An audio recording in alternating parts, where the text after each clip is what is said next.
नमस्कार दोस्तों, मैं फिर से अपने चैनल में आप सभी का स्वागत करता हूं। और जैसा कि मैं कल के वीडियो में क्या बताया था कि अब रेगुलेशन मैं बिल्कुल अलग अंदाज में दूंगा। कल आपको मैंने क्या दिया, CIRI DM से रिलेटेड जो भी क्वेश्चन आपका CMR 2017 में था मैं सब दिया। आज का जो मेरा टॉपिक है ना मित्रों, वो है CMR 2017 में CI से रिलेटेड टॉप 34 क्वेश्चन है दोस्त, याद रखिएगा 34 क्वेश्चन, ठीक है। और ये मैं आज के वीडियो में दूंगा। इसके आने वाले बाद में आ रहा है, फिर डेज पकड़ेंगे हम लोग, ठीक है। स्टार्ट करते हैं। पहला चीज, बोर्ड का अध्यक्ष कौन होगा? कौन सा बोर्ड? माइनिंग एग्जामिनेशन बोर्ड जो होता है ना मित्रों, उसको हम लोग क्या बोलते हैं? सिर्फ बोर्ड बोलते हैं। तो बोर्ड का अध्यक्ष प्रेसिडेंट कौन होगा? CI साहब होंगे। और बोर्ड का सेक्रेटरी कौन होगा भैया? तो CI द्वारा नॉमिनेटेड इंस्पेक्टर। दो चीज, बोर्ड का प्रेसिडेंट और बोर्ड का सेक्रेटरी, दोनों कौन होगा? पहला होगा CI और दूसरा होगा CI द्वारा नॉमिनेटेड इंस्पेक्टर। कहां से बात? रेगुलेशन 10 से बात आया निकल के। आगे बढ़ते हैं। जिस माइंस में बिना सही योग्यता वाले मैनेजर हैं, वहां पर मैनेजर का ऑथराइजेशन कौन देगा? क्या है क्वेश्चन? कि जिस माइंस में बिना योग्यता वाले मैनेजर साहब हैं, वहां पर मैनेजर का ऑथराइजेशन कौन देगा? कौन देगा भैया? CI साहब देंगे। कहां से? रेगुलेशन 27, ठीक है। आगे, प्लान और सेक्शन किसी अन्य पैमाने पर बनाने का जो ऑर्डर देगा वो कौन देगा? क्या है? प्लान और सेक्शन किसी अन्य पैमाने या स्केल पर बनाने का ऑर्डर कौन देगा? CI साहब देंगे। कहां से? रेगुलेशन 64 से, ठीक है। अब अगला आ रहा अगला दोनों रेगुलेशन 66 से बड़ी इंपॉर्टेंट क्वेश्चन है, अक्सर काटता है। ध्यान से सुनिए, दोनों क्वेश्चन लगभग सेम। क्या है कि माइन अबैंडमेंट और क्लोजर की जाती है तो प्लान और सेक्शन किसको सबमिट किया जाएगा? प्लान, माइन जो है अबैंडमेंट या क्लोजर की जाती है तो प्लान और सेक्शन किसको सबमिट किया जाएगा? CI साहब को। कहां से? रेगुलेशन 66 से। और दूसरा, इसी में एक बात आता है कि माइन से अगर डिसकंटिन्यूअस होता है, डिसकंटिन्यूअस मतलब कि 60 दिन या उससे अधिक दिन के लिए काम क्या किया गया है? रोका गया है। तो वैसे सिचुएशन जब आता है तो प्लान और सेक्शन किसको सबमिट किया जाएगा? तो भैया CI साहब को। कहां से? रेगुलेशन 66, ठीक है। चलिए अब आगे बढ़ते हैं। क्या बोलता है? Without to outlet main power लगाने का परमिशन कौन देगा? कौन देगा भैया? CI साहब देंगे। कहां से? रेगुलेशन 71 से, ठीक है। चलिए आगे बढ़ते हैं। क्या बोलता है कि वाइंडिंग इंजन में एडिशन और अल्टरेशन के लिए परमिशन कौन देगा भैया? वाइंडिंग इंजन में एडिशंस और अल्टरेशंस का परमिशन कौन देगा भैया? CI साहब देंगे। कहां से? रेगुलेशन 77 से, ठीक है। चलिए आगे बढ़ते हैं। 10वां नंबर क्वेश्चन क्या बोल रहा है? मैकेनाइज्ड ओपन कास्ट माइंस में किसी भी तरह का फेर बदल किया जाए तो परमिशन किससे लेना अनिवार्य है? तो भैया CI साहब से परमिशन लेना अनिवार्य है। कहां से बात? रेगुलेशन 106 से बात। आगे बढ़ते हैं। क्या है कि extraction of coal by method other than board and pillar system के लिए परमिशन किससे लेना अनिवार्य है? क्या बोलता है कि extraction of coal by method other than board and pillar system के लिए परमिशन किससे लेना अनिवार्य? किससे भैया? CI साहब से। रेगुलेशन 113 से ये बात आ रही है, ठीक है। चलिए आगे क्या बोलता है? कंटिन्यूअस वर्किंग के लिए परमिशन किससे लेना अनिवार्य है भैया? CI साहब से। कंटिन्यूअस वर्किंग के लिए परमिशन कौन देगा? सीआई साहब देंगे कहां से बात, रेगुलेशन 118 से ये बात। आगे बढ़े कि railway, public work, public roadways, building, permanent structure के 45 मीटर के अंदर अगर वर्किंग चलाना है तो किससे परमिशन लेना अनिवार्य है या किसका परमिशन चाहिए, किसका चाहिए भैया, सीआई साहब का चाहिए। कहां से, रेगुलेशन 119 से। ठीक है, चलिए आगे बढ़ते हैं। क्या है कि किसी भी माइंस में वर्किंग क्लोज करने से पहले प्रोटेक्टिव वर्क का परमिशन कौन देता है। किसी भी माइंस में वर्किंग क्लोज करने से पहले प्रोटेक्टिव वर्क का परमिशन कौन देगा, कौन देगा भैया, सीआई साहब देंगे। ठीक है, चलिए आगे बढ़ते हैं हम लोग। अगला क्वेश्चन क्या बोलता है कि माइन बाउंड्री में फेरबदल का परमिशन कौन देगा भैया। क्या है अगला क्वेश्चन कि माइन बाउंड्री में फेरबदल का परमिशन कौन देगा, कौन देगा भैया, सीआई साहब देंगे। कहां से, रेगुलेशन 121 से। ठीक है, अगला क्वेश्चन क्या बोलता है कि किसी सीम के फेस किसी कारण से, कोई सीम है उसका जो फेस है किसी कारण से उपरोक्त दूरी के अंदर बढ़ जाए तो प्रोटेक्टिव वर्क के लिए किसको नोटिस दिया जाएगा।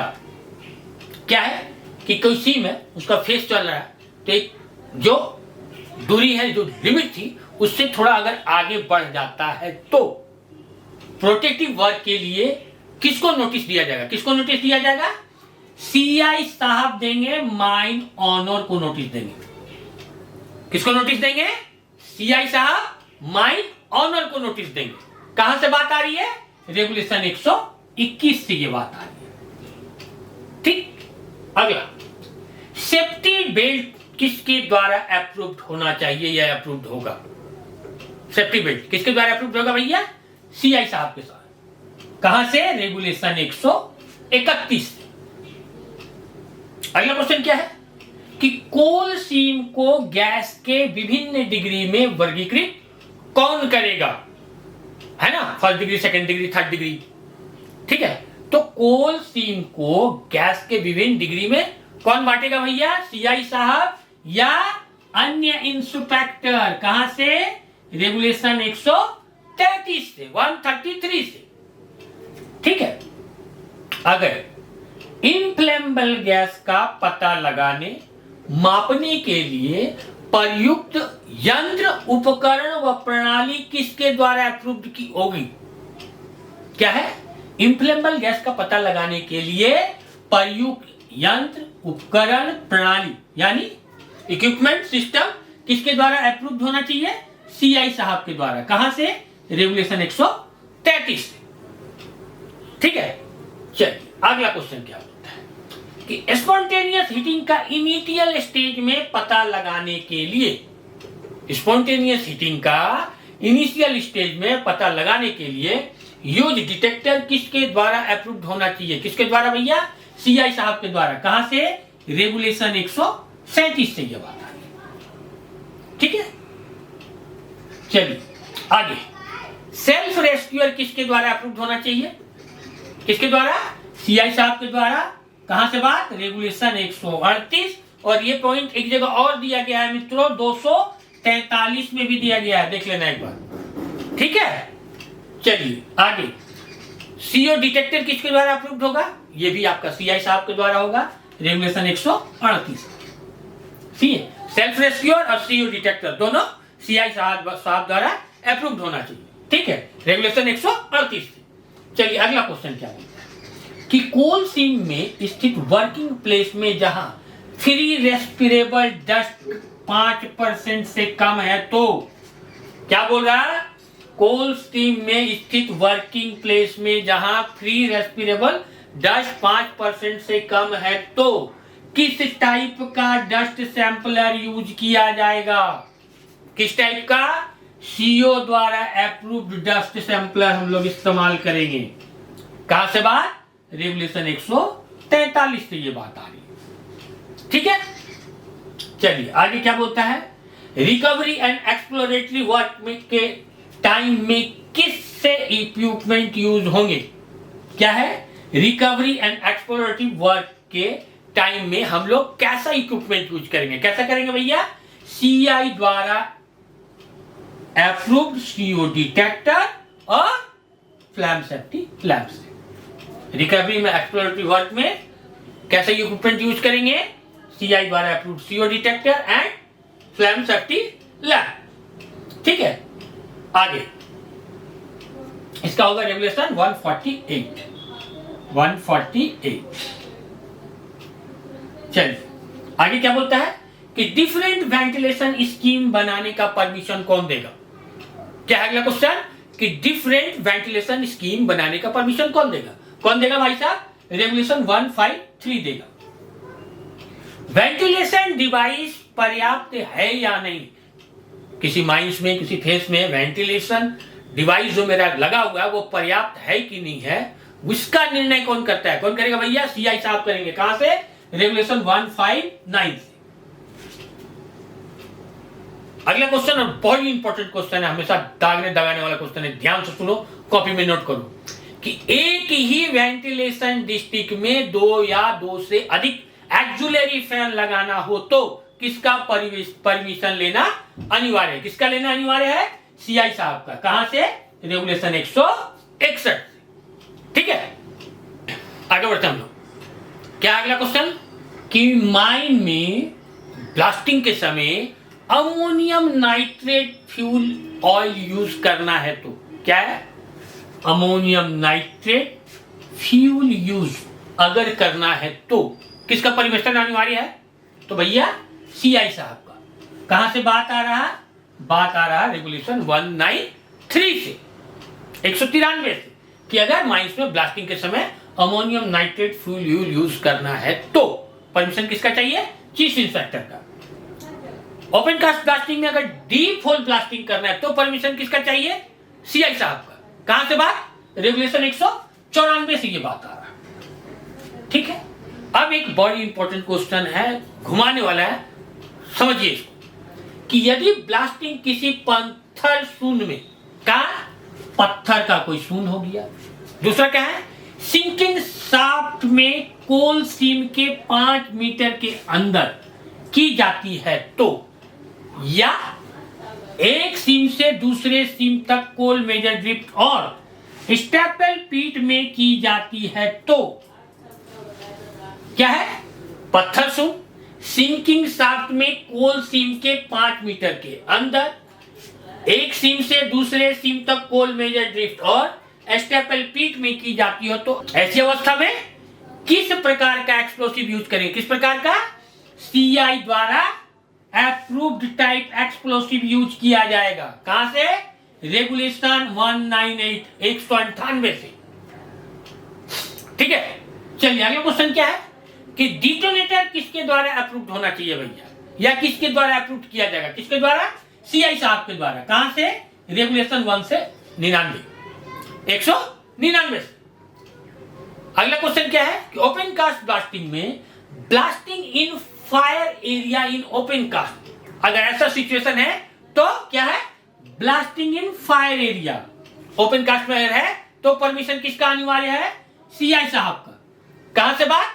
रेगुलेशन 202 से ये बात। अगला क्वेश्चन क्या है कि इंटरनल कंबशन इंजन और स्टीम बॉयलर यूज के लिए किसका परमिशन अनिवार्य है? सीआई साहब का। किसके? इंटरनल कंबशन इंजन और स्टीम बॉयलर यूज के लिए किससे परमिशन लेंगे? सीआई साहब से। कहां से बात? रेगुलेशन 208 से। अगला क्वेश्चन क्या है कि स्टोन डस्ट बैरियर किसके आदेश से बनाया जाएगा? किसके आदेश से? सीआई साहब के आदेश से। कहां से ये बात? रेगुलेशन 146 से ये बात। ये छूट गया था, नोट्स जब दूंगा ना तो ये लाइन बाय लाइन रहेगा। ठीक है, चलो स्टोन डस्ट बैरियर किसके आदेश से बनाया जाएगा? सीआई साहब से। कहां से? रेगुलेशन 146 से। अगला क्वेश्चन क्या है कि मीथेन एक्सप्लोरेशन वर्क स्टार्ट करने से पहले ऑनर एजेंट और मैनेजर किसको नोटिस देगा? किसको देगा? सीआई साहब को देगा। कितने दिन पहले देगा? 6 मंथ पहले देगा। ठीक है, कहां से बात आ रही है? रेगुलेशन 218 से ये बात आ रही है। और आज का लास्ट क्वेश्चन क्या है कि ऑनर एजेंट और मैनेजर कोल सीम और कोल मेजर स्टार्टर से मीथेन एक्सट्रैक्शन का स्टैंडर्ड ऑर्डर बनाकर किससे अप्रूवल लेगा? क्या है? ऑडिट एजेंट और मैनेजर कोल स्ट्रीम मेजर स्टार्टा से मीथेन एक्सट्रैक्शन का स्टैंडर्ड ऑर्डर बनाकर किससे अप्रूवल लेगा?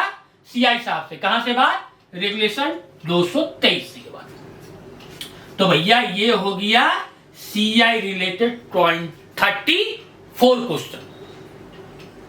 अगला बार जब हम लोग मिलेंगे तो आरआई रिलेटेड क्वेश्चन हम लोग लेके आएंगे। तो इससे क्या हुआ? सीआई, आरआई और सीआईआरआई ये तीनों आपका कहानी खत्म। ढूंढ ढूंढ के जहां से है सब एक जगह। एक वीडियो देखो, एक कॉपी में लिखो, एक पन्ना खत्म, कोई कंफ्यूजन कहीं कुछ नहीं। और मैं बता दूं दोस्तों कि मैं अपना 100% दिया हूं इस वीडियो में। शायद ही कोई ऐसा क्वेश्चन हो जो कहीं से छूट गया। ठीक है, तो आज के प्रेजेंटेशन के लिए आप लोगों से पूरी गुजारिश करूंगा कि भाई जरा कमेंट वमेंट कीजिए, थोड़ा हिम्मत बढ़ाइए। मैं पहले ही बात किया भाई कोई फीस उस नहीं लेता हूं, लेकिन थोड़ा सा बटन हिला दो यार, एक आध वो कमेंट्स आ जाए तो हमको भी लगे कि हाँ भाई लगे हुए दोस्त लोग। ठीक है, चलते चलते आप लोगों से गुजारिश करूंगा मेरे चैनल को सब्सक्राइब कीजिए, दोस्तों में शेयर कीजिए। धन्यवाद।